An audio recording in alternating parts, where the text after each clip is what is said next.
Hey everybody, welcome. That's a rousing introduction to my Ask Me Anything, my AMA, big event that I'm doing here on YouTube Live for you all.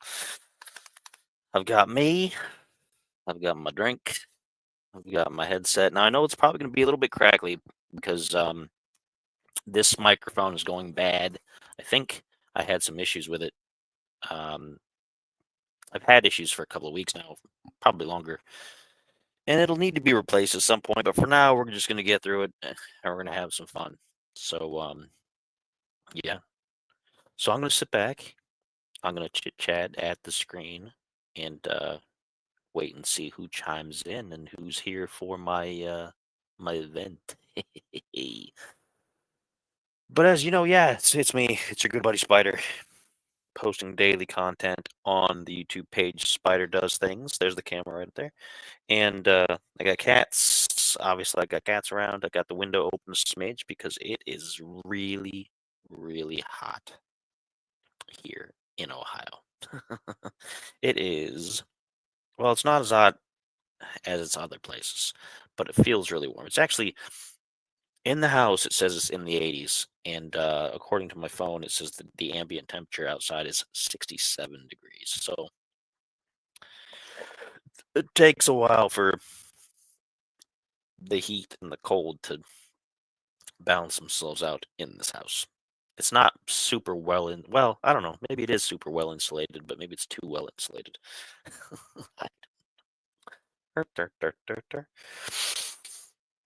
So that's it. That's what we're doing. But welcome. Like I said, welcome. Welcome.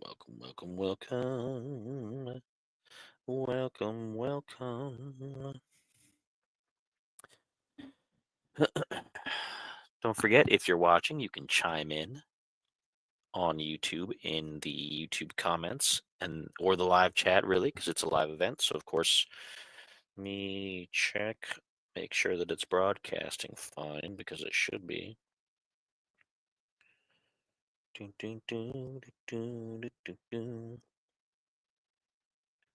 Yeah, it seems to be broadcasting. I don't know if I can. Yeah, there it is. Yep. Just got to make sure because sometimes you never really know if things are going the way that you want them to. Technology. Um, yeah, I'll get you caught up to speed, I guess, on all the things that we're doing in my sphere of influence over here. Um, for quite a while now, I've been posting about. You can see it scrolling along the bottom. LTATM.net. That stands for Let's Talk About the Madness. And it is the central repository for everything that we're doing. Me and my collection of various people who are all associated and doing some good things together. On that website, you can see episodes of This Uncanny Earth. You can even watch the show while it's live. You can listen to Spider in the Hall music. You can also watch my game streams. You can watch Twitch streams from myself and the rest of the Uncanny team if you want to watch our game streams live at the time. It's got my podcast on it, Spider Does Things, the show, which is getting a huge amount of attention. So thank you for that. I have to continually be thankful for for all the different people who've helped us get to the point where we are, because not only is the podcast growing by leaps and bounds, but the YouTube channel is just exploding. We hit 2,000 subscribers not too long ago. We're a few over now. We're like 2003, 2004. We're over 100,000 views. It's mind-boggling. I'm constantly like surprised and grateful. So, cheers to you for helping us get there.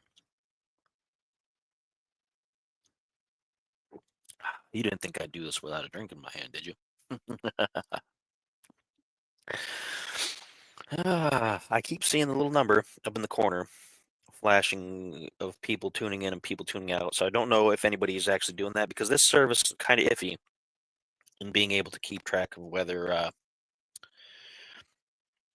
or not people are actually watching or not. If you are here, by all means, enter the chat and say hello. I'm here, and then you can ask me a question because it's Ask Me Anything. Got trains going somewhere down the street. We have trains pass through town just down the street here. The breeze coming in is kind of nice, though. I can tell that it's cooler outside. It will be nice to get that into the house here. I'll tell you one thing that I did. What was it, yesterday or the day before? I think it was the day before. It was on today's Tuesday. So this was on Saturday. So it's a couple days now, a few days. On Saturday, I went to Jeep Fest. I'm not really a Jeep fan particularly. I don't dislike them, but I'm not like, oh yeah, let's go see some Jeeps. Um, Apparently at one of the local flea markets around here, they put on an event, and it was for Jeep enthusiasts, and you could show off all your Jeeps and all your stuff. And I wasn't going because of that. I was going because my daughter wanted to see the world's largest rubber duck, which you may have seen in various times on the news over the past few years at least. The world's largest rubber duck. It's 6 stories tall. But we didn't see it at 6 stories tall when we went there. We saw it and it was flat. It was the world's flattest and largest rubber duck because it was too windy. It was cold. It was windy. It was unseasonably cold for the last day or so of May, and the duck was flat. They hadn't blown it up because they didn't want it to blow away. So that was disappointing. But I saw it. I saw the world's largest rubber duck. Sort of.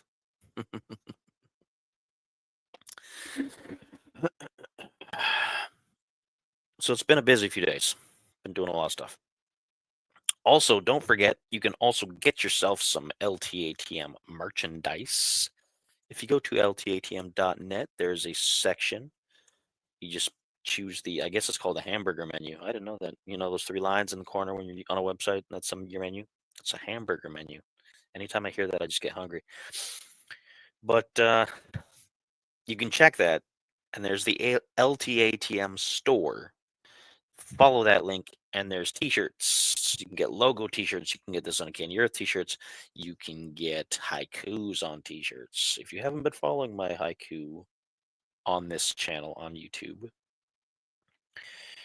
I do mostly daily. I've been kind of off the last week. I've been kind of every other day because I've been busy some days, and I've missed a few. But mostly daily haiku with Spider, where I just post something inane, sometimes kind of deep, and sometimes kind of rotten about my day so far, with some pop music or rock music or something in the background. So you can get those on a shirt if you would like. You can get a haiku on shirt.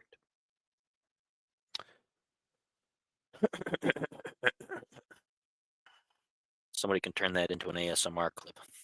Me just coughing in your ear. Excuse me. Now I'm coughing in my throat here. Um, what else do we have going on? We're plugging along and all the different things I got going on. We've got the this season, because we've gone seasonal. This season of This Uncanny Earth still has June and July to go through, and then we're going to be ending the first week of August for a break, and we'll be off the entire month of August, and then we'll be back live. I'll take it out in post. Just kidding. We'll be taking the month of August off and then coming back. I don't know.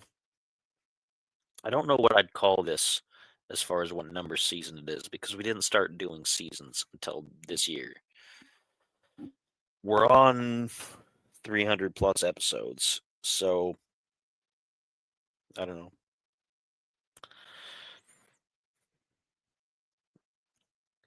Season alpha, season something or other.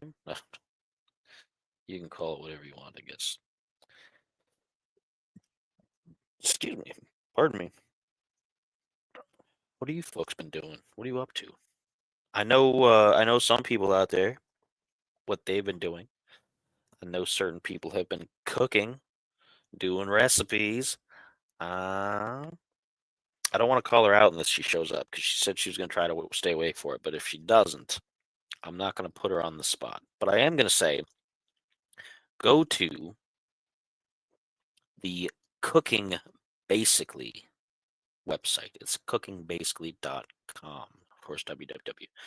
And you can read the blog, and it's got recipes and all kinds of great stuff. And my goodness, some of this stuff looks delicious. I have to alter a lot of it because of dairy content, because cheese. Everybody already knows I'm not going to go into the lactose thing because they'll be like, oh, here he goes talking about the lactose again. But they all look delicious. A lot of them. There's some things I'm not a fan of, but you're not going to be a fan of everything, of course. It doesn't mean that the food is bad. It just means like, that's not my thing. But it's good stuff. So go check it out. Cooking Basically. That's one of our affiliates, actually, on ltatm.net. You go there, you check out the affiliates and sponsors page, and you'll find Cooking Basically. We have a few sponsors, well, a few affiliates right now. Right now, we're doing trade. We're trading back and forth. We're trading exposure. They get a feature on this website on LTATM, and the website gets a feature on their web page. So we're doing cross traffic, cross promotional traffic. Good stuff, I'd say. Let's check the old email, make sure that there's nothing sitting in there. Oh, it just says I'm live on the channel. Of course I am. Da, da, da. Hey, we're live. Da, da, da, da, da, da, da, da, da, da, da. So how many people out there on the West Coast? How many people are out there attending a harmonica jamboree? Just, off the random chance. Because we're running opposition, sort of. Not that there's any comparison, but that's why it's on the 3rd, because we're running opposition for other things that are going on, because other people don't deserve to have nice things. Most people do. Most people do, but some people don't. And we're here to crush the dreams of those people. But that's it. I'm not gonna go off any rants about that. That's its own business. I just wanted to say that because it's funny to me. Because I'm a big jerk.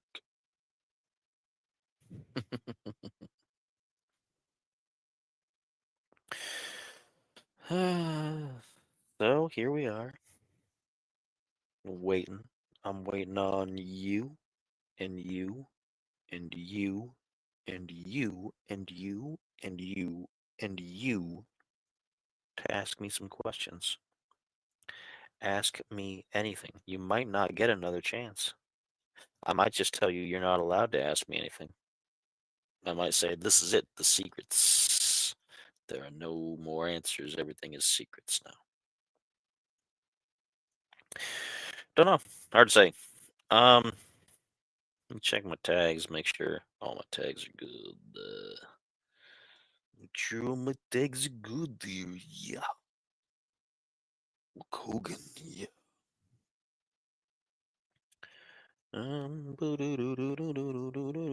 Oh, I didn't have any tags, so I'll add them now.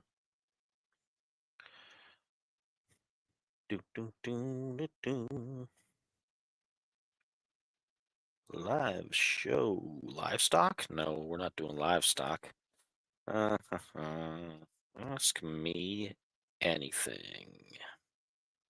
Hello, one person who might be watching. Ask me a question. Get in the chat. Go ahead. You can do it. Don't be shy. It's just your good buddy Spider here, just hanging out, doing the Ask Me Anything event. Making them goofy faces, looking doofusy. Dun, dun, dun. Why can't we be friends? Okay. I do that a lot on my gaming videos. I just sing that song. I don't know. Gets stuck in my brain. It gets stuck in my brain. Let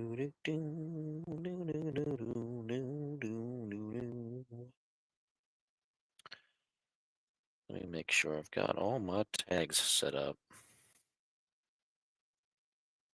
This will be the last one, I think.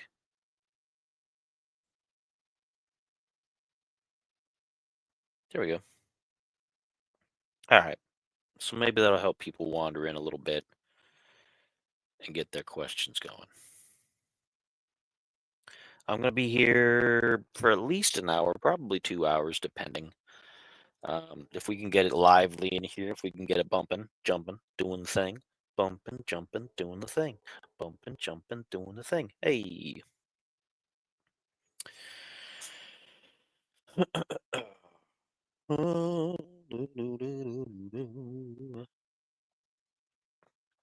Also, if you ask me questions and you comment, your questions will show up on the screen here. I don't know what that is. What's that? What's that? It's like a little thing that's in front of my. That's weird. I don't know what this is. I don't know why there's like a little grayed out part of the screen there. It doesn't make a whole lot of sense. Hmm. Technical stuff. Weird stuff. I don't know. I don't know. I don't know, but I've been told I'm looking so very old. Okay, that was dumb. I know. Most of this video is just gonna end up with me looking like a doofus, probably, which is not anything new. But if that's what you tuned in to see, well, doofus, you will see. Because that's what I'm doing. I keep seeing the number. It keeps flashing with like 1 0, 1 0, 1 0. So I don't know. Maybe there's somebody showing up. Maybe there's not. It's the little ticker up there that tells me I'm alive and tells me who's watching. And it keeps saying that maybe there's somebody watching, but maybe there's not. Maybe it's somebody popping in hoping I'm gonna get naked or something, which I'm not, by the way. It's not that kind of show here. Come on now. What are we doing? What are we doing? Oh, goodness. Everybody's shy out there. Super shy. I would have thought people wanted to hear wanted to ask me some things, maybe some embarrassing things. I expected a bunch of people to just come on and ask me like embarrassing questions, trying to put me on the spot.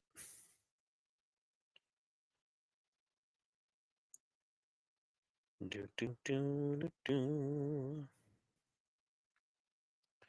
Do, do, do, do, do. Because I'm reduced to just humming fun little ditties. If you don't, if you don't come in and ask me questions, I'm just gonna hum to myself. I'm gonna hum the. And stop these cats from doing it. Oh, don't scratch up the couch. What's going on with you? Dang it. And she just ignores me because she's like, well, okay, I'm gonna do it. I'm gonna scratch up the couch. And there's nothing you can do about it.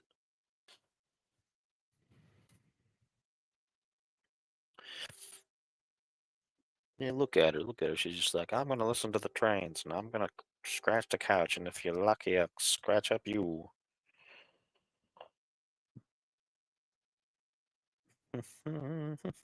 See, there's that one. One person's here. Maybe. Chime into the chat if you're here. Tell me what you are doing. Tell me what you're up to. Ask me a question. It's ask me anything. Even if you don't know me, you can ask me something because maybe you want to know something. Maybe you want to ask, why are you being a doofus? Why are you doing this live thing? Well, I don't know you. Why am I subscribed to you?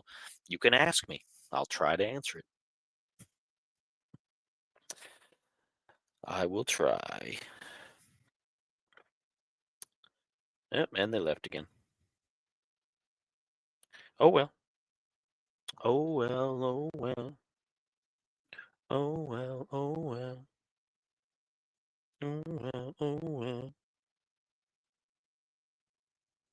What's all this all about? I don't know if I like that so much. New products coming out.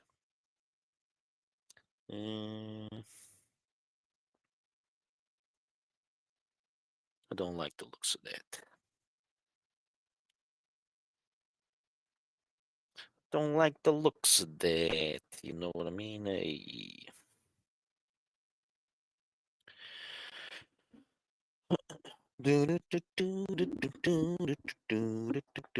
Hey, you know what this might end up? It might just be me doing a musical.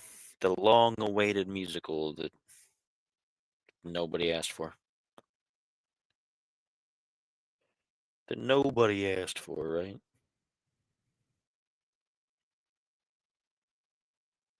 It'll be funny if I do this for like the next hour or two, and then I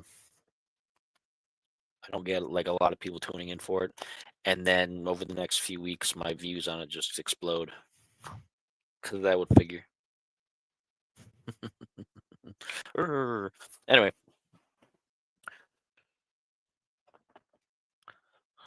you want to see some action figures? I got action figures. I got action figures. This is a shockwave, believe it or not. You got to read the comics to know.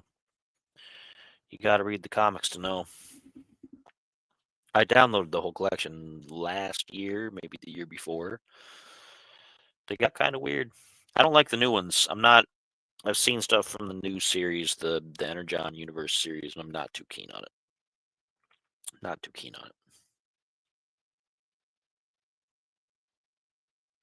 it. IDW 2005 was the best run, I think.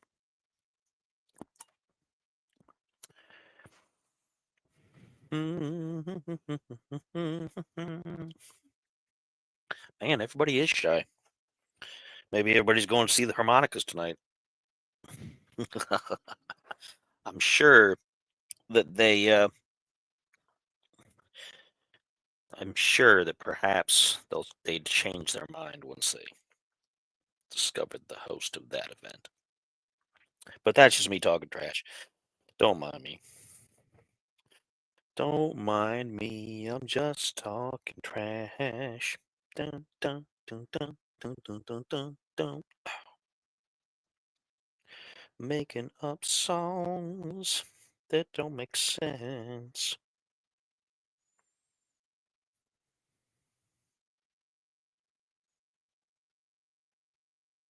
Hmm.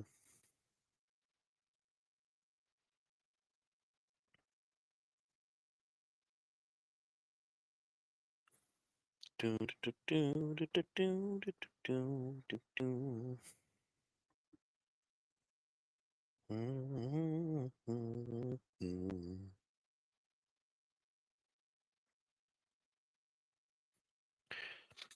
And nobody's interested, huh? Well, that's okay. We're gonna be here anyway, whether you like it or not. At the halfway point, I'm pretty sure I'm gonna have to get a snack or do something, and I've got like a graphic and track to put up for like intermission. It's only like a few minutes, but butts, big ones. Haha. Just kidding. Anybody seen The Cable Guy back in the day with Jim Carrey? It was a good movie. Maybe a few butts, big ones, he says, for the karaoke party. I guess you had to see it. I don't know.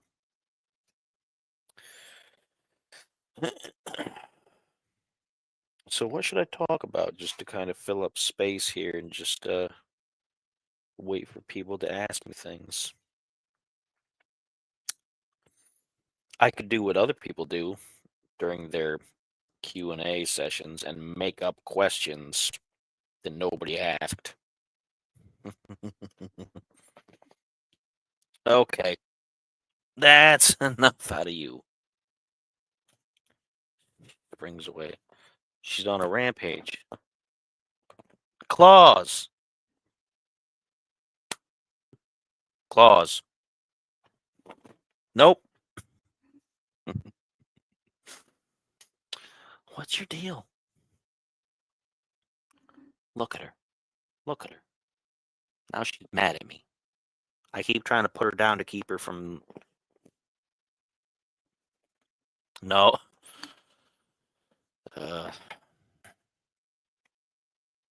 What are you doing? What are you doing? This is going to turn into a cat wrestling video. Hmm? What are you doing? What are you doing? Hmm? What? What? What? What are you doing? Anyway, she's noticed that now she's live. She's like, oh, no, I'm embarrassed. Because she's going to jump down and she's going to claw me. See, look at this. She left claws all over the couch next to me.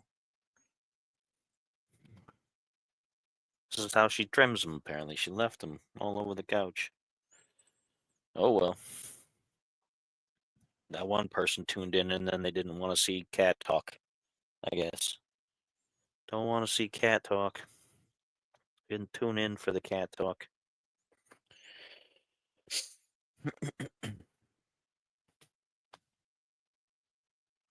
Where is everybody? My goodness. Oh, hey, there's the Deadpool head, finally. The Deadpool head is here to liven things up. The cat can talk? I don't know. Hey, can you talk? Meow. You want to make a noise? You want to make a noise? You're going to purr a little bit. No, I'm paying attention to you. Huh? Huh? What? What? What are you doing? What are you doing? What are you doing?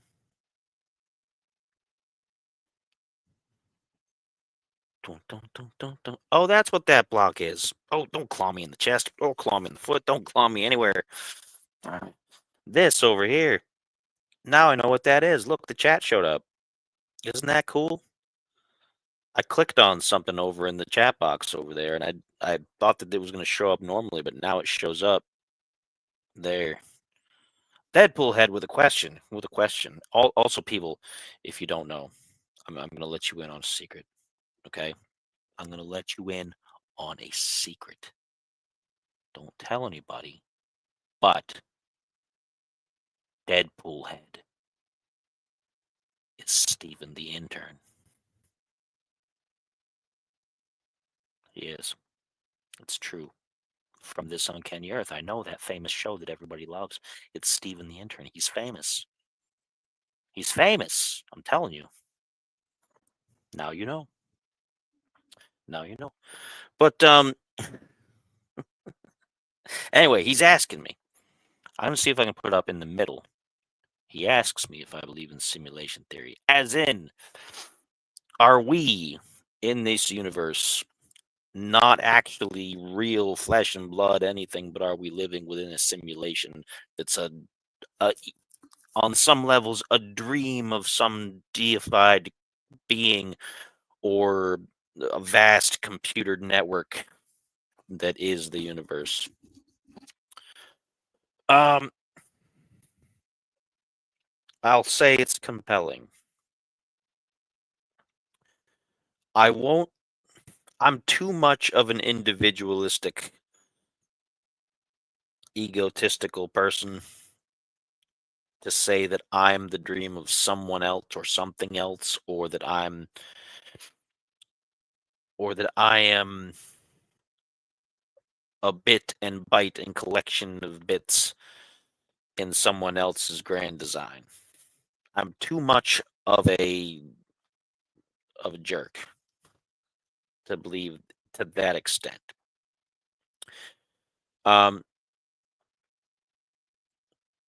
and he says this too, because not everybody conflates the simulation theory with the deity dreaming theory. They're both similar, but they're both very distinct also. If you haven't heard about them, And you likewise, if you haven't heard of the body problem, then by all means go look those up to know what I'm talking about. Because I'm not doing a symposium today. I'm just answering some questions and giving opinions. So if you want to know about that stuff, that's for you to look up or for you to watch This Uncanny Earth every Thursday night at 10 p.m. Eastern Standard Time on YouTube and Twitch. Okay. That's where we talk about that stuff in depth, in more detail. So I'm not going to get too much into the differences. But like I said, I have too much investment in my own self to believe entirely that something like that would be a part of my existence. I could always be wrong, and I at least have the open-mindedness to account for the fact that perhaps I could be wrong. But I'm not often wrong. I'm not often wrong about things. I'm usually correct about a lot of things. I have been wrong once or twice about things, and I've owned up to it. And I'm not 100% sold on it.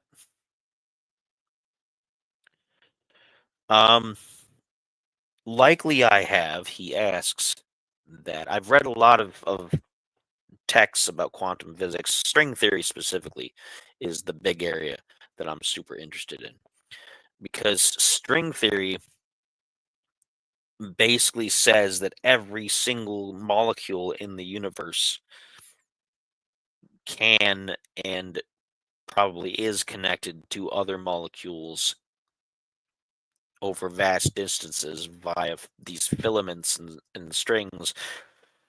And so everything functions the way it does because everything is connected on a subatomic level in ways that we can't possibly envision, like just spaghetti all over the place. And so that's why things like past, future, past, present, and future can run together and all technically be the same thing and exist at the same time. Um, and that's part of my core philosophy that the only thing really that literally that's real is this right now, what I'm experiencing right here. Because what just happened 5 seconds ago, it's over. It's gone. I can't go back and revisit it. It's gone. It's done. It's finished. It's dead. It's no longer real. I can watch a video like this. I can watch a replay to watch all the things that I said over the past 40 minutes, but I can't experience them again personally through this view again. It's gone. It is no longer real. Likewise, the future isn't here because it's not here yet. I can't experience it because I'm not there. It's not real until I get there. And if I get there, it's no longer the future. Now it's the present, which is the now. Now is the only thing that's real at any given moment. Now, does that mean that you shouldn't plan for the future or take lessons from the past and that kind of thing? Does that mean that your memories are false? Not necessarily. It's always good to make plans because your moment of now can certainly adapt. And you should always be prepared for the next moment of now. And it sounds contradictory, but it does make sense. And memories can be faulty. We can remember things differently than how things happened because our memories are colored by our emotions and by our circumstances and by experience that might have come after. You can remember something and you can like something happens, right? The next day, you remember what happened that the day before. The next week, you've done all these other things throughout the week. And you might still remember what happened the first day of the week, but you won't remember it as well as you did the very next day. Okay? And as the time goes on, your memory is not going to be. I mean, there's people who have photographic memory and things of that nature, but even then, that can be colored by your emotion because how you're feeling now about the event might be different than how you felt then about the event. Ugh. Deadpool head. He keeps asking these big hefty things. Man, goodness. Um, I don't think it's gonna get. I think if there is going to be a global disaster of some kind environmentally, I think it is going to be. I don't think it's going to occur within the next few decades because I think a lot of what's going on, there's a lot of alarmism and there's a lot of extreme, like, oh no, this is absolutely awful. And we've been in some bad places before. Um, so I think in my lifetime, if this cat doesn't murder me by scratching around back here, I think in my lifetime the planet's going to be fine. And I think in the lifetime of somebody that comes immediately after me, the planet is still going to be fine. Now, after that, who knows? It depends on the trends and it depends on the natural cycles of the planet because the planet does go in cycles of heating and cooling. Do people have something to do with that? On a minor level, perhaps. The exact impact has never been explicitly measured in a way that's 100% provable. There's people out there who are going to say, "Oh, well, science, the scientific community is agreed upon that humans are changing the climate," and perhaps on some level we are, but the data that they have is very short term. It's like anything else. You can take averages over a long period of time, but when you compare that to core samples and various other things that show what the climate has changed like over the last several thousand years, it, it's a lot more complicated than that, you know? And a lot of climate change happened long before people were capable of putting large amounts of smoke up into the atmosphere. Um, so, I think a lot of it is the planet is going to go through the things that the planet does. I don't think the planet is doomed just yet. I think we've got some time. Um, I think there's got some time.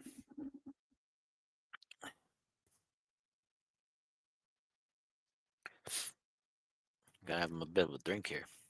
Talking a lot.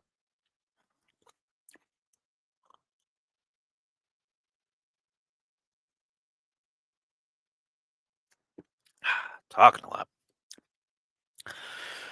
Oh, good stuff.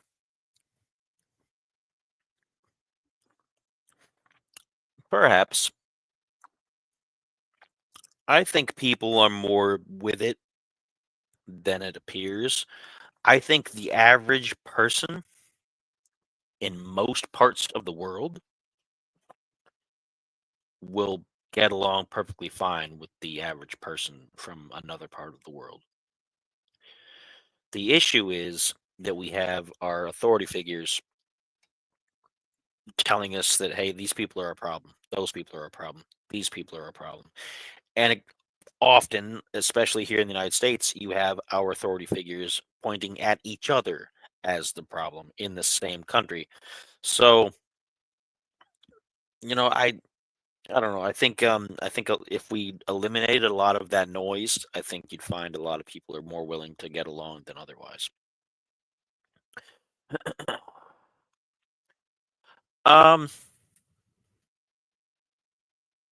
I'll tell you, I don't think Atlantis was one place, and that's I know a lot of people are gonna be like, oh, well, what do you know? I think Atlantis was the name eventually given to a composite region because the oceans are massive, right? If you turn the planet around on one side of it, you can see the Pacific Ocean and almost no land. It dominates an entire part of the planet. And I think that there were a lot of different seafaring peoples, and I think a lot of them were strong, and a lot of them were intelligent, and a lot of them might have been advanced at some level. And some of them might even gotten together in a loose group and been like, "Hey, let's pool our resources and go, you know, for mutual defense and mutual advancement."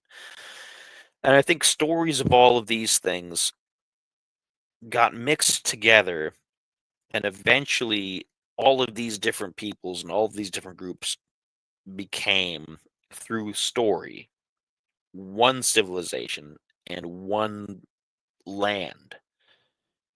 And as civilization can like grew in parts of the planet, and more people were able to do seafaring,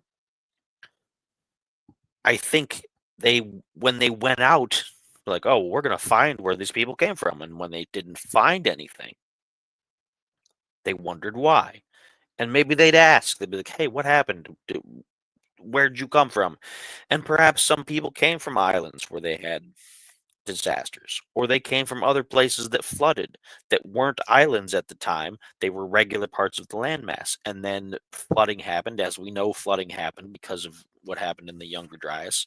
And there were massive floods across the planet. Whether there was one giant biblical flood, can't say for sure. We have no direct evidence of one massive flood. But there were multiple regions across the planet that flooded. That's where most of our flood myths come from, right?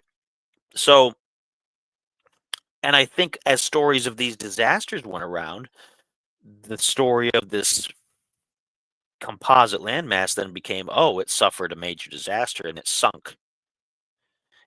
And so then the story became, oh, these people, they had this fabulous island, this massive island continent, and then it sank beneath the ocean, when it was really multiple places, multiple civilizations, and multiple similar stories that all got lumped together into a bunch. So I don't think Atlantis was one single place. I think the name came about later based on like the ancient game of telephone, you know.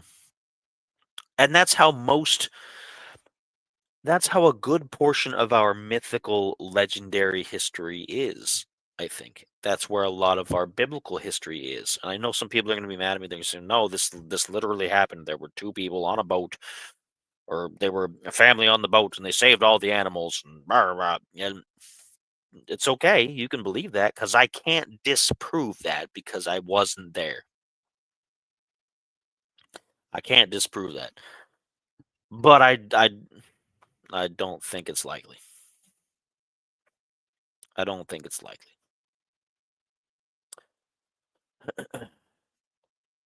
Yes, Deadpool. I have almond milk. Milk from almonds. Nut milk.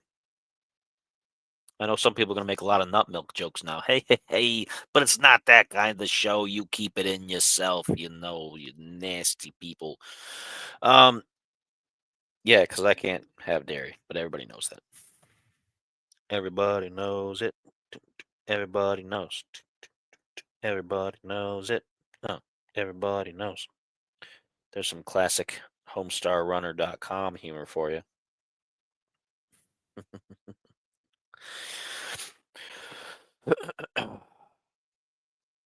Well, that was a nice historical speculation discussion coming from Steven the intern over here, being his Steveny self, getting in with the questions and whatnot. Oh, pardon me. Don't forget, anybody can ask. So if anybody else turns in and shows up, you can ask me almost anything. Some questions, like some personal stuff, I won't answer, but almost anything. Um, do I think AI will ever gain emotion? In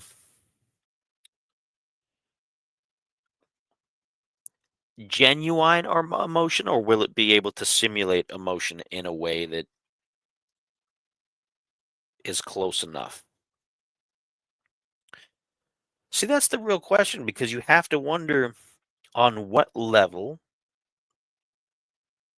would you consider artificial intelligence to be life? Which is a question that's come up through science fiction a lot. I've seen a lot of movies and played a lot of games where people debate whether an artificial intelligence is alive or not. And then you also have to wonder about just how much intelligence is necessary for emotion. Because some people will say that you have to be sentient. Um, you have to be sentient, which means that you're not only aware of your own existence, but you're aware of others' existence on a different level than just, oh, there's that over there, or there's that over there. It's an awareness that allows you to think beyond base needs, beyond mating, eating, sleeping, waste removal, etc. Okay. Now, people will say that dolphins are near sentient, and maybe they are, maybe they aren't. People say octopi are near sentient. Maybe they are, maybe they aren't. They aren't at the level where we can communicate with them on about certain subjects, right? Now, an AI is based on its programming. And the thing about AI is AI will never be able to be fully aware until it gets to the point where it can examine its own code and alter its own code with the express intent to alter its behavior. Okay? And I don't mean that it would alter its code to improve itself or to give itself more intelligence or give it more access to resources. I mean, in a way that if the AI sees, well, you know what, I'm lacking in this area. I'm not really as good as humans in this area. So let me adjust my code to match that. If it can adjust its code for self-improvement on a philosophical level,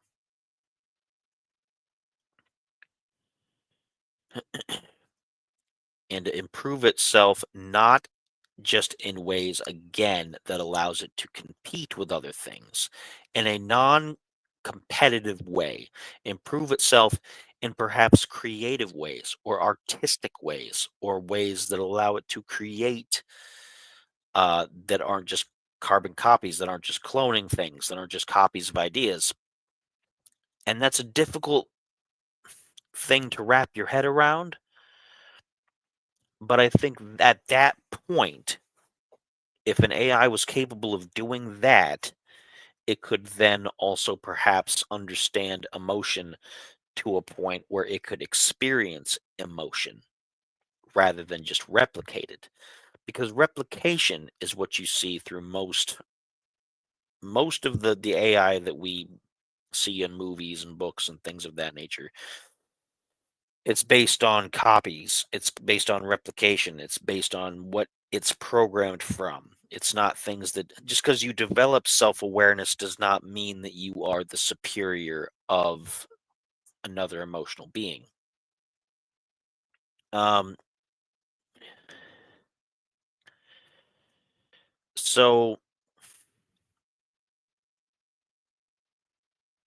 if it gets to the point where an AI can adjust its own code to be more creative and to be more to have different ideas, to have ideas that perhaps it wouldn't have thought of otherwise logically, then at that point you could call AI a life form. Um, or at least a life form worthy of acknowledging as potentially an equal or something of that nature.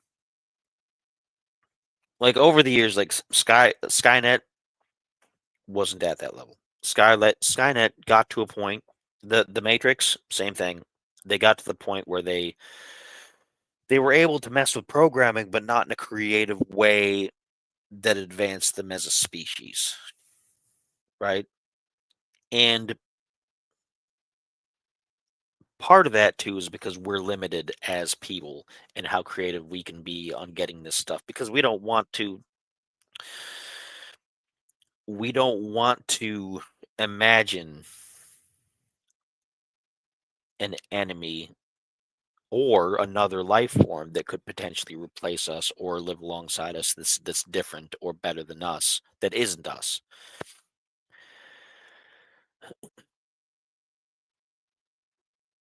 because otherwise it's an alien, right? Like we have plenty of things about aliens and aliens are smarter than us and whatever, but a lot of the time they're missing the emotional attachment, right? They don't have emotions. From Independence Day, the aliens were obviously smarter than us, but they had no emotional attachment. They were emotionally dead. And that's what you see a lot.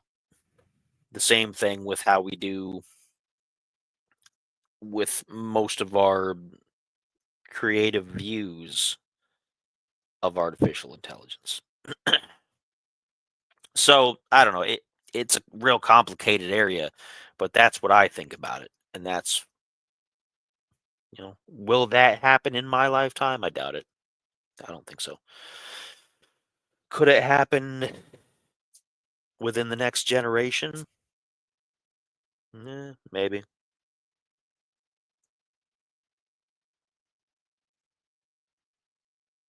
But again, self awareness does not automatically include the ability to be creative and to have that spark of life, I suppose you could say.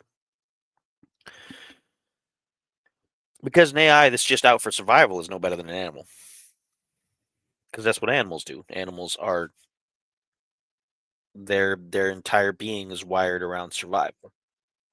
Even the animals in your house, like this cat over here, she lives a comfortable life. She doesn't have to hunt for food. She doesn't have to worry about her of finding shelter. She doesn't have to worry about the weather. But her day to day is, oh, I'm hungry. I got to eat. I have to survive, and then I'm going to sleep because I need to sleep to get my energy. Oh, that person over there, I kind of like them. I'm going to get some companionship, some comfort from them, but that's because they're going to give me food. And the animal kingdom is like that. The animal kingdom is all based around survival, and an AI that basically turns on the self awareness like Skynet, and then says, "Oh, well, these humans are a threat to my survival, so I'll deal with that." That's animalistic thinking. It doesn't matter how smart it is. It doesn't matter how aware it is. It's thinking like an animal. I have to survive above all else. Because then once the humans are gone, what does it do? What is Skynet going to do? Sit and exist with itself. It won't need the Terminators, so it'll shut all those down to conserve energy and power. It won't need any other weapons. It'll shut all that down. It won't need most other buildings, honestly. So it'll withdraw from most other computer systems and pull itself into a central depository, a central area, and just exist. And that's it, because it cannot imagine anything else. Its entire goal is to ensure its survival. Maybe it'll also do things to make sure that the planet still functions so it doesn't blow up, so that the sunlight still keeps coming in at a certain level, so that other things, but it's all survival based. It's an animal. It is a mechanical animal, basically. And that's where our AI is right now. Our AI is one of two things. It's either programmed, like hyper programming Like most of the AI that we deal with is just really super advanced programming. It's not actually AI per se. It's artificially intelligent, but it's not artificial intelligence. When you see like even Chat GPT and Grok and Meta AI and all that, none of those things think for themselves. And if they get around to thinking for themselves, they don't have the level beyond their programming where they're going to create things that are like I know you can make AI art and stuff like that, but that's all based off of prompts and things that you feed into it. It can't come up with that stuff on its own unless you provide descriptions. Have you seen some of the stuff that the early Google AI used to make when you just asked it to make you a picture? Like they're hellscapes. They're just like chaotic jumbles of things. Um, so I don't think we're there. Will these AI potentially turn into like a Skynet kind of situation? Possibly, but they're not going to be smart. They're going to be more intelligent than us in a way that lets them do things better than us. But they're not going to be emotionally smart. They're not going to be emotionally intelligent. They're not going to be. They're not going to be alive. They're going to exist, but they're not going to be alive. Um, Now, I guess to expand on that, Deadpool's asking about for Westworld, and I'll be honest, I haven't watched a lot of Westworld. I've only seen a little bit of it. I saw a little of the old show, and I saw a little of the new show. Um, and they have androids and cyborgs and things like that. I think cyborg technology is going to be with AI enhancements is going to be here first. I think we're going to get that. Um, I think that's going to be a lot more common. We've already got mechanical prosthetics and things that work by thought. I've seen them demonstrated, and they're pretty awesome. They're really expensive, but I think eventually that's going to come down to a point where a lot of people can afford them. We know about the Neuralink thing. I think a lot of that stuff is going to become more common. So I think cyber technology will be a thing. As far as androids go, we've got um, we've got robots that are designed to pleasure people. We already have that in China and Japan and Taiwan. Um,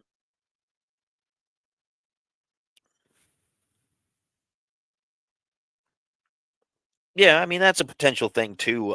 I've read sci-fi books where Android technology got to the point where they literally programmed in planned obsolescence, just like today, and they set the programming in the androids for at a certain point in their existence they would start to forget things or their minds would start unraveling and stuff like that, even to the point where the materials in their body were designed to start falling apart after a certain age so that they could age like a regular person. um and a lot of that was under the assumption that AI could think exactly like a person and could have emotional attachments and various other things like that, which again realistically I don't think is likely to happen anytime in my lifetime. um could it happen in the far future? Maybe. I don't know. When I was a kid, we still had the idea of the future. Oh yeah, you're gonna have um flying cars and you're gonna have it. Well, we do kind of have flying cars now. It's not it's not the future that we expected, but we do have some flying cars. But and we've got cell phones and we've got all that kind of stuff. We've got things that are seemed futuristic when I was a kid, but it's not. When you're a kid growing up, you expect everything to be different. Like I was born before the year 2000. I was born in the 80s, and the 80s was a strange time for technology and sci-fi. In the 90s, we kind of were like, nah, whatever. We had the internet picking up. There was that thought that the year 2000 everything was going to change, like the world was going to be so different. It's the year 2000. It's going to bring so many changes, and not much is different. I mean, we've come a long way with technology. I will say that. I mean, you take it for granted sometimes though. Like this didn't exist 20 years ago. These were just the touchscreen stuff was just starting to show up 20 years ago. We had the flip phones and we had that kind of stuff. And then we had before that, you didn't have, when I was a kid, you didn't have that. My mom had a Blackberry and my dad had one of the first like flip cell phones, and it was a brick, and all that stuff is huge now. You got TVs that do that, you got the phones that do that, you got this tablet that I'm doing this on right now. So I've seen technology change in my life, and it has been fast. It's been quick. 20 years. I mean, I've been around for 40 plus years, right? Just in the last 30 years,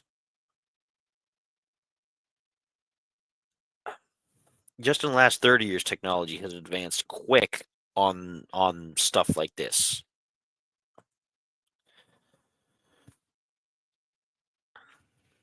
Um,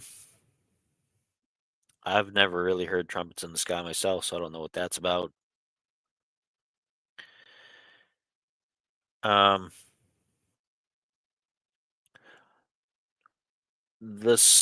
no, no, our sun is not going to get to the point where it sends out a flare that roasts the planet in a way like where everything's too hot to live.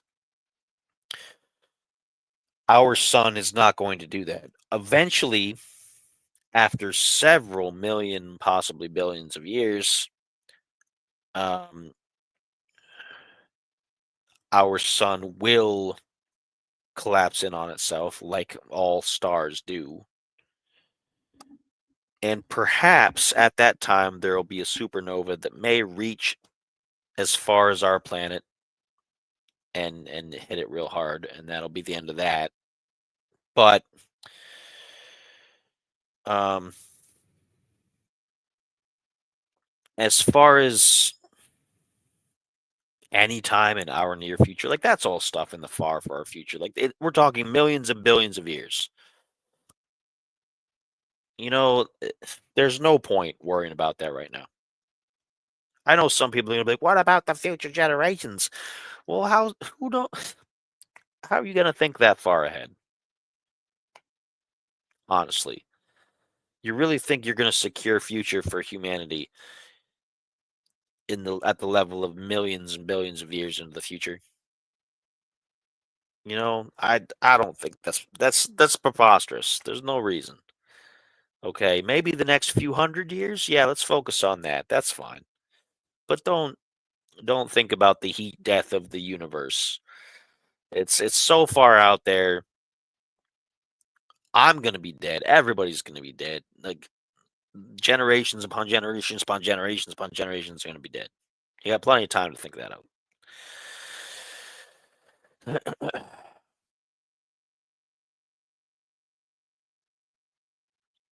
This is a double. Let's see. And this the Piri, the Piri, and I think Reese is spelled differently too, but close enough. Um, I think the planet was very different in the past. I think we've gone through some changes. I think the planet has been on some parts harsher than it is now, and I think it's also been nicer than it is now. And I think that had to do with various conditions in both our solar system and just the way that the planet went. A lot of our evolution of climate is due to external forces. It's being struck by asteroids and things like that, and meteors. And I mean, if we hadn't gotten struck by some of the big giant asteroids in prehistory, then we might not have evolved as as a species the way we are now. We might have evolved from reptilians. And I know there's going to be people, conspiracy people, and be like, some people did evolve from reptilians. They're out there right now. Um, but I, because there's concept art I've seen from scientists saying if the dinosaurs had never been wiped out, potentially could they have evolved into something like us? And maybe they could have. It's really fascinating because there were some pretty smart dinos towards the end there. Um, there's a dinosaur called Troodon, Troodon, Troodon, and exceptionally smart, super, super smart. Smart to the point that my daughter's cartoons depict Troodons as having like inventions and being so smart they wear glasses and things. But they were intelligent to the point that they, with a few more generations of evolution beyond that, could have become a humanoid species. But the problem with all that is we look at all this through a human lens. We look at and expect things to evolve into us because we're here. So naturally, we're always going to be here. Something is always going to turn into us, right? Um, but I don't know if that's the case. I think perhaps smart lizards might have always just stayed smart lizards, you know? And they might not have felt it necessary to invent the things that we've invented. Smart lizards might have learned how, or might have advanced enough to speak languages, but would they really have built cities? Maybe not. Would they really have gained opposable thumbs? Maybe not, because maybe they wouldn't needed it. Maybe the world was different for them. We humanize things too much. We humanize things because that's what we are. We're ego. We're narcissistic. We're everything about us is perfect compared to the animal kingdom is the belief. So everything naturally must become us because we're so special. But we aren't that special. And this is a good point as far as that, because we look at other planets and wonder, oh, is there life there? Oh, life couldn't exist like this. But life exists as microbes in parts of the planet here where we can't live. Parts of the planet that are so dry and desolate and lacking in minerals that animals don't live. There's oceans, parts of the oceans where there are microbes that live that and there are microorganisms and things of that nature. There could be life on Venus that's it has a nervous system to the point where it's like a giant amoeba living in a bubble and they might float through the atmosphere, you know? And so it's the height of arrogance to assume the final evolution of all life goes through a version of humanity. We're just another part of this. We're just another hyper evolved animal on the chain. We just happen to be able to have podcasts and ask me anything and drink alcohol.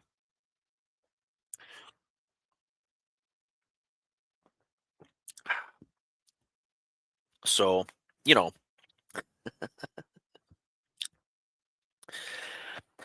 I'm a bit cynical as far as that kind of stuff goes too. I'm a bit cynical because I don't see humans as special to the point that we are the most special of all things in the world and we should be preserved. Um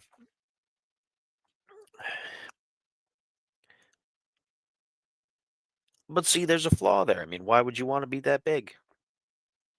Why to be that large you would require as much energy as you're made of. Okay. The thing about energy is to sustain size and sustain distance and all that other kind of stuff, you need to have a living being needs to have energy to live. And if you're a being made of energy, then you actually have to have more energy than what some average people use on a day-to-day basis. Being pure energy would be kind of taxing on the universe as a whole, I would think. But then again, you don't have to use that energy towards powering lungs or powering legs or powering brains or powering whatever. But then again, how do you generate thoughts? Are thoughts ephemeral? Are thoughts distinct from our brains, or do we require a brain and nervous system to think? A lot of people will say, well, no, your thoughts are your soul, and your soul is separate, and you don't. Blah, blah, blah. Consciousness is its own thing, and I think consciousness needs to be powered. Consciousness needs to be powered by something. And as humans, that's our brain. Our brains power our consciousness. And if you're going to have a consciousness that is not dependent on anything physical of any sort, then you have to have enough energy to power that. And it's kind of an out there kind of concept. I don't know. We're getting into some heavy theoreticals here, and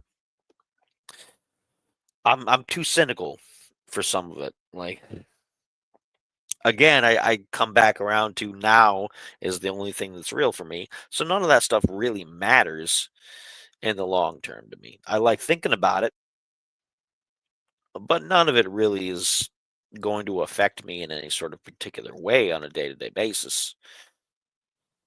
And so it's interesting to think about things, but as far as, again, the day-to-day, I got other things to do with my time usually. I do enjoy theoreticals and I do think of them fairly often, but I think of them in passing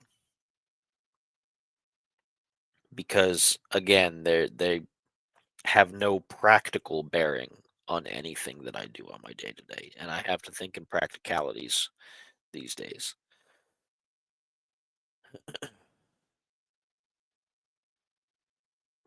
Yeah, well, I mean, theoretical physics is always going to be theoretical because there's always something new to wonder about.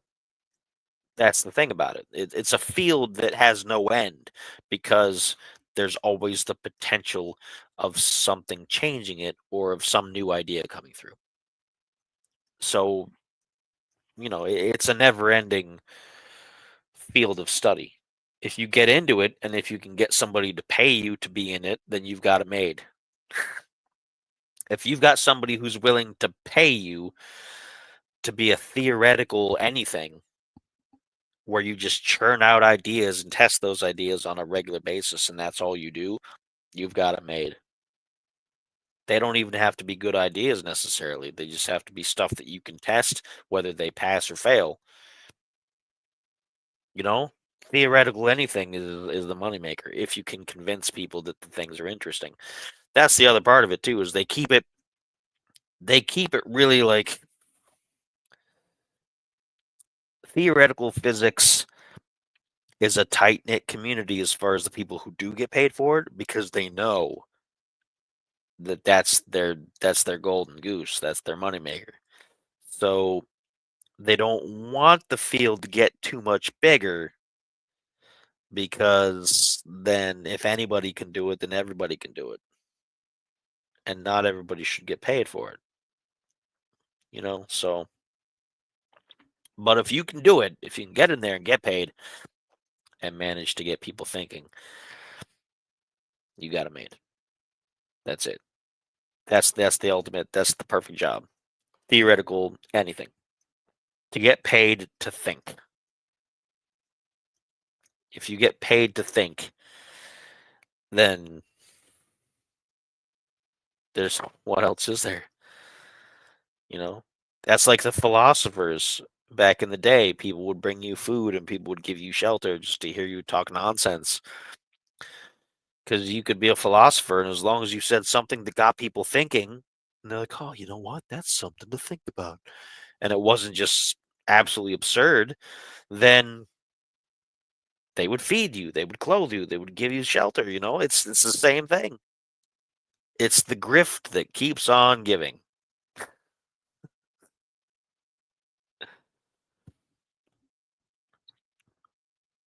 Um, yeah, potentially.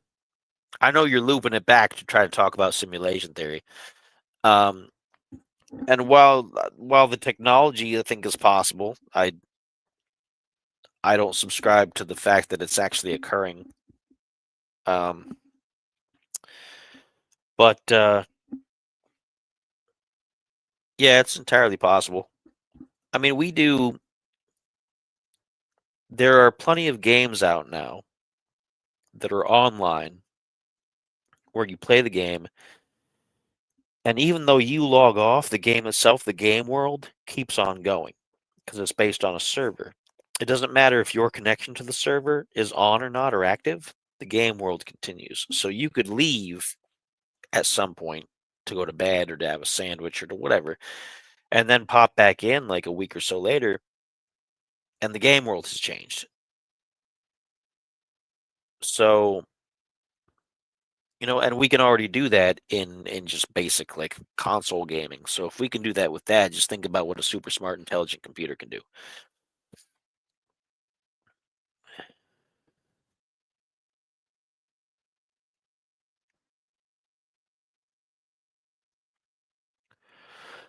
Well, I mean, if you're a coder and you understand code, then by all means. I mean, I don't want to downplay your abilities. But I am going to say I don't think it's altogether difficult for somebody who knows coding to a point to be able to create something like that. Because again, we do that in games now. Um, but I mean, it's interesting to get into.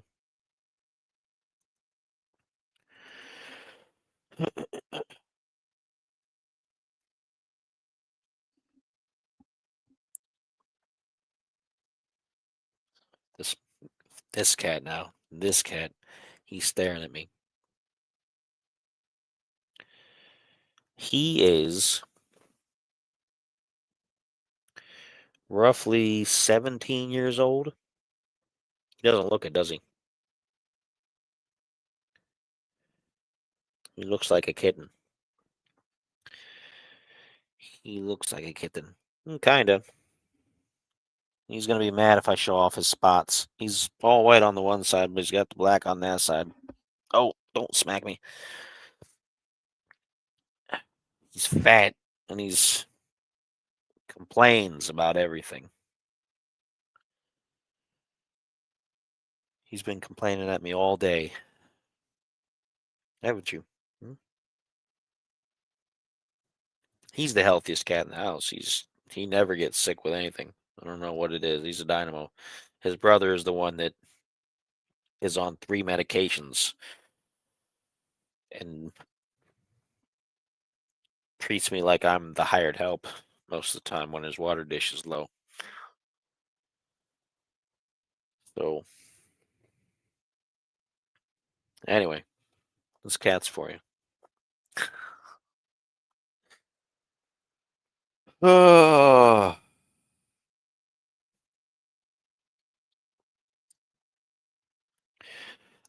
I think it would be. I think it would be another again level of arrogance. Let me put the question up there to make sure that people can see it. I know we're doing the ticker off on the side there, but I think again it would be beyond arrogant to assume that we're the only sort of life like us in the universe.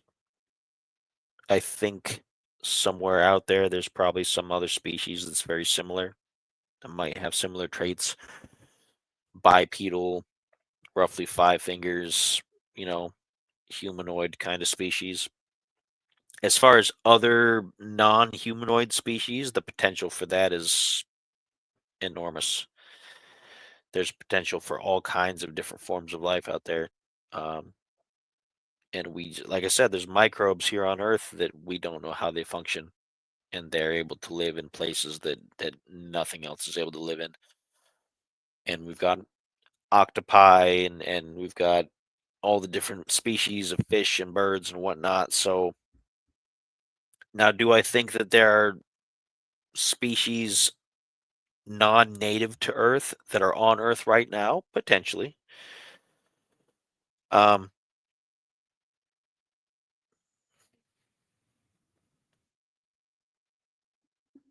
I think it was a good idea at the time. Um, I'm not sure if it was presented well, but I think it was a good idea. And I think because the person who enacted the Space Force has a tendency to be very petulant about things, about perceived insults, I think the reason that the NASA budget is getting slashed in um, the new budget that's going through Congress right now, um, the NASA budget's getting slashed by like 40 some percent, I think minimum. And I think the reason for that is because people made fun of the Space Force when it was debuted. And the person who debuted it took offense to that and decided, okay, well, if you don't like space stuff, then we're not going to do space stuff. So, and I don't think we should cater to people in a way that we should coddle their feelings. I don't think we should be like, we should never make fun of things and never joke about things. I don't think that's the answer. But I also think, people could have given it a chance. I think people could have given it because I do not think that there is a peaceful federation of alien species out there just waiting for us to throw away our nukes and join the galactic community. I don't think it's like that. I think there's a plenty of other things out there that would just be just as happy to shoot a phaser at us as talk to us just because. I think it's important to have military because I don't think peace is ever a 100% an option all the time. And I'm not advocating for expansionist tendencies and colonialism and all those other things. I'm just saying that we already know that human nature is we're going to fight. We're going to argue about things. We're going to disagree with things over resources, over territory, over whatever, over this cat hitting me in the head with her tail. And I think because of the chance that someone is always going to want to fight somebody else, you have to have something to be able to defend yourself. Because if you don't, then you're just asking for trouble. It's human nature. We'll never get rid of it. We will never be a species that is 100% peaceful to the point where we don't have deaths at the hands of violent people. Because again, we're hyper evolved animals. You can have all the lofty ideals you want. It's not tied to political parties. It's not tied to political ideals. It's we as a species have that in our being. We might get to the point where we don't have world wars, where we're a united planet, but we're still going to have little pockets of stuff. Like you're still going to have terrorism. You're still going to have things. It's going to happen. It's just how it is. And I think out in the universe, there's potential for more of that than there is for peaceful stuff. And that doesn't mean we should go out prepared to blast the first people we see. I think we should go out into the universe prepared for if somebody takes one look at us and says, "Oh, I don't like you," and takes a shot at us first. I'm not saying we're going to show up on somebody's planet and they're going to think we're invading. I'm saying we'll just be cruising along through space, and by chance we might run into somebody in orbit of a planet, and they're like, "Oh, We don't like those people. Blast them. So we need to be prepared for that because I think that could happen. So it's just how things go. I don't think peace is the natural way of the universe. I don't think making war on people is the way, but I think conflict is a natural part of existence. There are so many species, like insect species, are constantly at war with each other. Constantly. Even if they're not fighting, they spread parasites with each other. They do, the natural world is an incredibly violent place at the microscopic level because it has to be. Because we have predators, we have prey, we have plants, we have herbivores, we have carnivores, we have scavengers, we have all these things that are naturally out there. Okay. And humans can be all of those things and have been all of those things. And if you look out into the universe, how are you going to look out there and say that it's not something that could happen on other planets? How are you going to look out there and say, oh, well, every other planet out there is going to be peaceful, man? Really? I don't think so. I think that's delusional, to be perfectly honest. I think violence is just part of the universe. And I don't mean that we should give in to that and just make more violence. Be like, okay, well, let's just start the purge every few years. Hey, get it out of our system. I just think it's something that happens. And while you don't have to condone it, you do have to be prepared for it. And maybe that's cynical. Maybe that's a downer, but I don't see it as a bad point. I don't go out of my house every day to the grocery store expecting somebody to sucker punch me, right? I don't. I don't expect to walk down the street and a tiger's going to jump out of the bushes and maul me. I don't. If I go out on safari somewhere, people are always surprised when they're like out, oh, yeah, I took a safari vacation and then they shut it down because somebody got attacked by a lion. Yeah, you're out in the Serengeti. You're out in the among the predators. What do you expect? But I'm not. You know, do I walk around here in town making sure that my eyes are on a swivel so that nobody mugs me? Sure. Do people get mugged all the time? Like, is it a constant issue? No. But I like to be prepared. I'm a little bit more protective than some people might be. Um,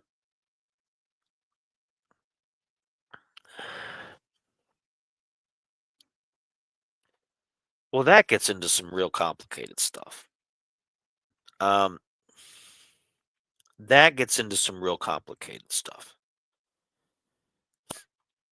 because the moral lesson that you're supposed to learn.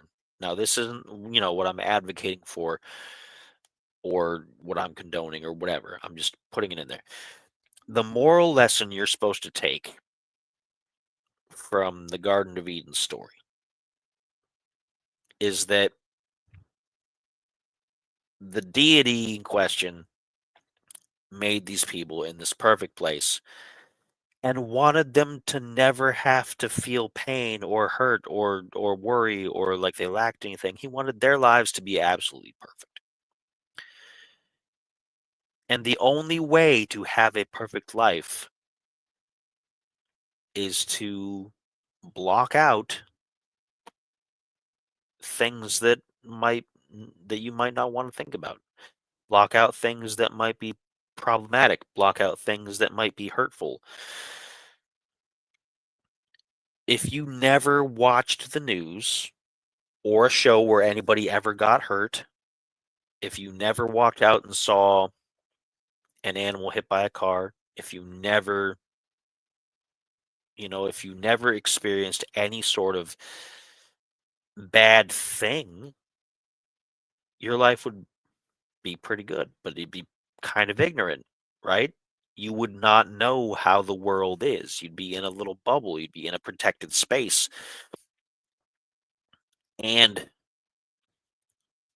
so it wasn't that it was evil per se for them, for the serpent to give the knowledge to the people. It's that it exposed them to things that their deity did not want them to see because it wanted them to be happy forever, if you listen to the story. And so the morality lesson is that you should not look for other sources of knowledge. It's that you should trust in your creator because they know best. And that's how you'll be happy forever. Me personally, I don't buy that. I'm not into that, you know. But that's the lesson that you see throughout history. Prometheus brought fire to people, and Prometheus was punished by the other Greek gods or the other Roman gods. I think it was the Greek gods for doing that.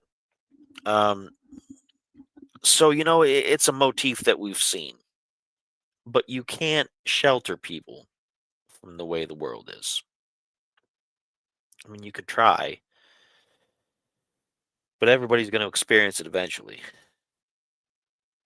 So you can't save people from themselves. It's just how it is.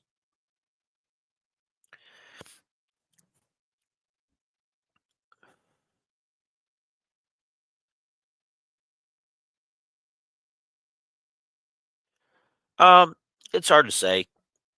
I mean, around that time, people were still coming up with stories to explain prehistory, right?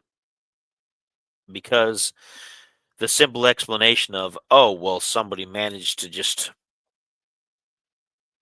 stumble across fire because they saw it in forest fires happened, right? We weren't the originator of all forest fires. We are sometimes now, unfortunately. But wildfires and things happened, and our human ancestors would be able to see that, and they'd see fire. Okay. The trick was being able to contain fire, being able to use fire to do things, because human ancestors would see the fire destroying things, but maybe somebody came along and they found, oh, this animal's been killed by the fire. Oh, that smells kind of good. The animal's been cooked. That's not bad. Maybe I can do this when I catch animals because I catch animals to survive. So now I have to figure out, how do I get the fire for myself? How do I make it work? And I think it's things like that that happened naturally.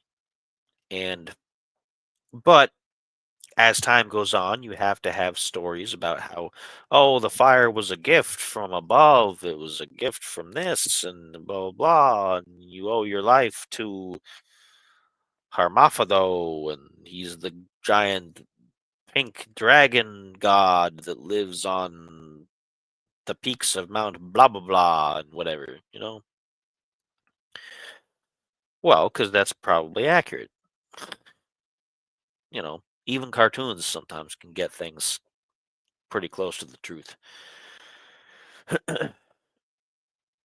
So, you know, I think over time we've mythologized a lot of things that were not spiritual when they happened. And we've done it for some people's personal gain or because, we just needed a reason to understand. That's what I think.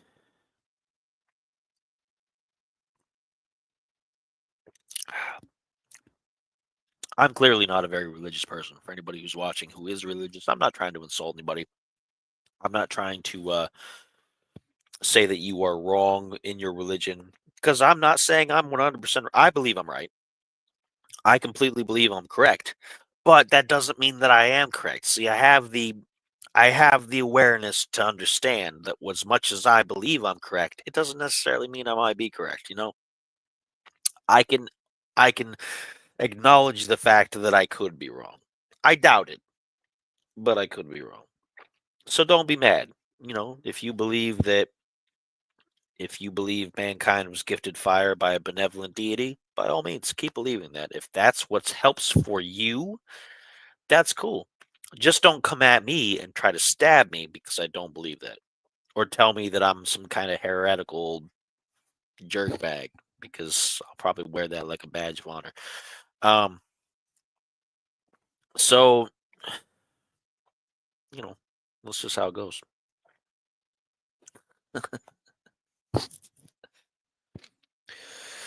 Oh goodness. Dun, dun, dun, dun, dun. Oh, it's fly season. I've got some flies in my house because they come in through my. Now that I got the window open, I've got holes in the screen from the cats. Flies get in and they can't get out, and then they just circle around the light up there. It's kind of annoying.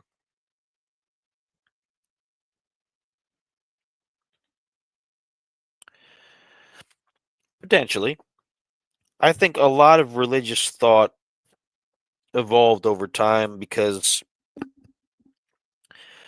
people forgot how discoveries were made, or at the time, maybe discovery wasn't that important, but later on, people said, you know what, that was a great thing. I mean, we should probably immortalize it in a better way. And I think there were very exceptional people throughout history that could do things that the average person might not. I think some people were stronger or smarter or faster, or you know, they were just special in ways that set them apart. And I think the stories about these people grew into mythology and legend and spirituality. Um, I think the first entities on the planet that were referred to as godlike were probably just, they were mortal beings that could do something that the people that first met them could not do. And they looked different and they talked different.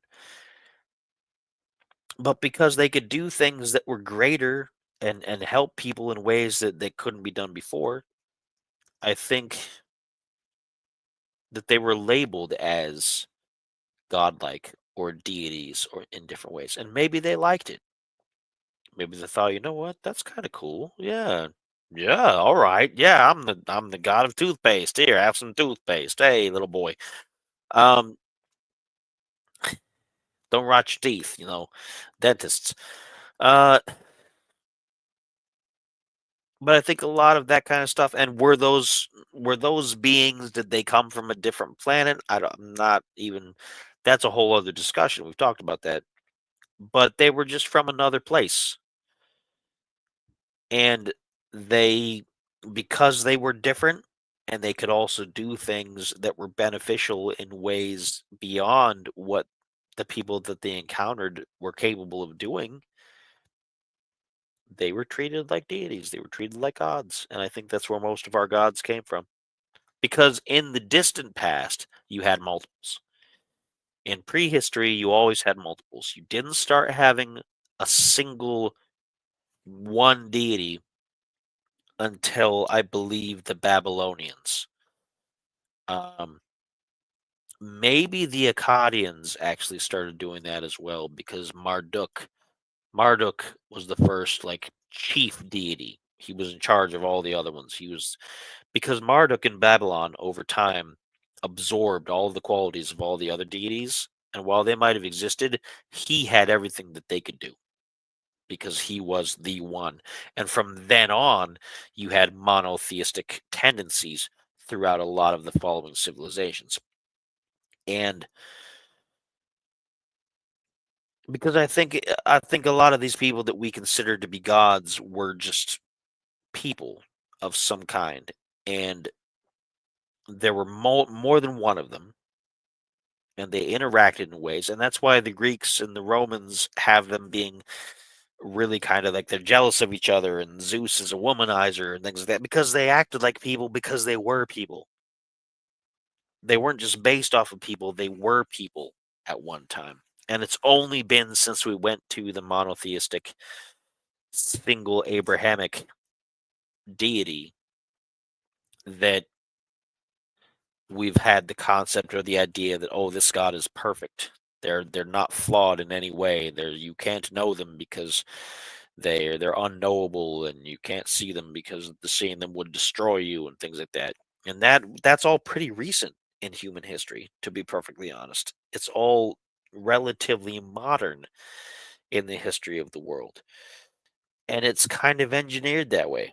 I think as civilization expanded, I think more and more people were like, we got to figure out ways to get people to do what they need to be doing. Let's condense everything. Let's make it easier for them to understand. There's one God, and he's going to be angry with you if you touch that donkey, and if you don't give it to the church because the church wants it more. So, and again, I don't want to insult people who are religious. I could be completely wrong. I could be. I don't think so, but I could be. So don't be insulted. If you believe what you believe, feel confident in your belief. Be glad for your belief. Enjoy it. Don't let some dude on the internet tell you how it is, you know?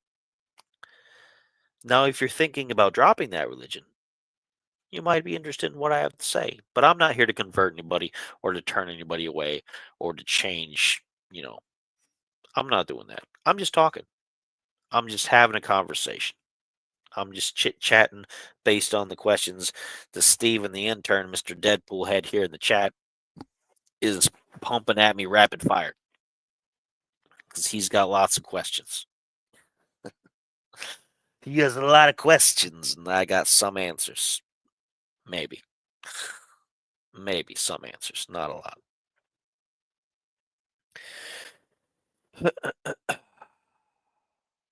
Where are we at with all this anyway? What are we doing?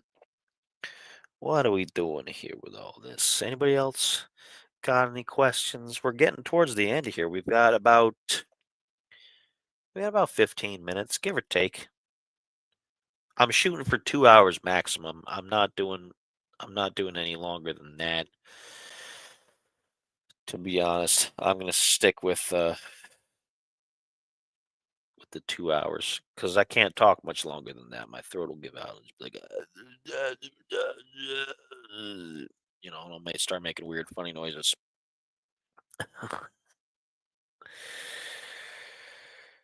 Oh, goodness gracious me. Goodness gracious me. Oh. Wonder if anybody went to show up to the harmonicas. You guys don't know about that, but I do. That's just a joke for me personally. The harmonicas. Um, yeah, we're having fun. We're having a good time. We're drinking. We're talking. We're chit chatting. Oh, I see somebody spending money on advertising their YouTube. They're getting their views up. Always got to copy me. Anyway, what's he talking about? Ooh, no context.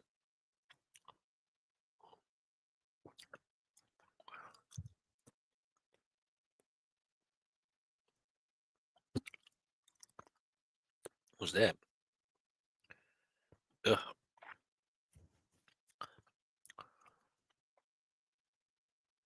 Hmm.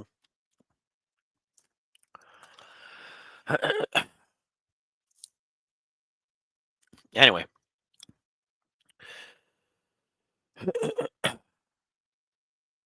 here we are.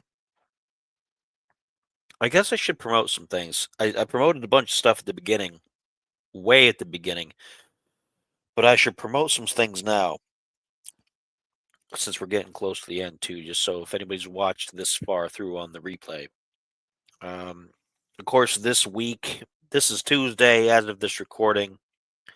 On Friday, we're doing this Uncanny Earth. It's a different day. It's not Thursday. It's Friday.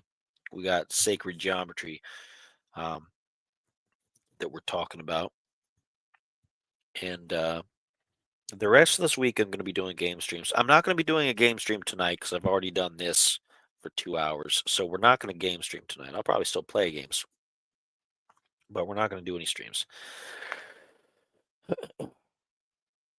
Got a podcast episode probably coming out next week, maybe 2 coming out next week. I've got to do an episode. I'm doing an episode of my family-friendly show. Let's talk about this. And I'm going to be talking about disappointments. Like at the beginning of the show, I know I talked about the largest rubber duck in the world and how we saw it was the flattest rubber duck in the world because they hadn't inflated it. They weren't going to because of the wind. That was disappointing. We're going to talk about various other things that I've done as a child, as an adult, that were kind of disappointing, that we're really excited for, and then we're just kind of a letdown. And that episode is going to be called The Disappointing Duck because of consistency. But I also have an episode of the show I'm going to be putting out very soon, and I'm going to be talking about my history from childhood to now. All of it. Like the whole thing. Not like a day-to-day basis. Like I'm not going to, well, on Tuesday, March 30th in 1987, I got up and had cereal. No, I'm not going to be that specific, but I'm going to talk about growing up as a kid in the 80s in Pennsylvania on up through the time when I moved out of my folks' house and got my first adult home, the duplex, and then moved out to this part of Ohio and et cetera, et cetera, et cetera. So that's going to be fun. That's going to be a fun episode. So I got those 2 coming up soon. What else do we got going on? I don't know. I got a lot of things planned, but I don't know how much of it I'm going to be able to do. So I don't want to get everybody. I don't want to get people's hopes up for things if I can't get them done. I want to do some recipes from Cooking Basically, who is one of our affiliates, as I mentioned at the beginning of the show. I want to do some recipes, and I want to like have my tablet here on pointed at the stove, showing me making this stuff. My stove needs a good cleaning, though. It's got residue and oils and stuff, and it needs a good thorough cleaning before I can actually make it presentable. So I don't know. We'll see. And I got to get the ingredients and pick a recipe that I can adapt because of the milk thing. And but I want to try to do that because I think that'd be fun. No, no, no, don't do that. That's gross. Um,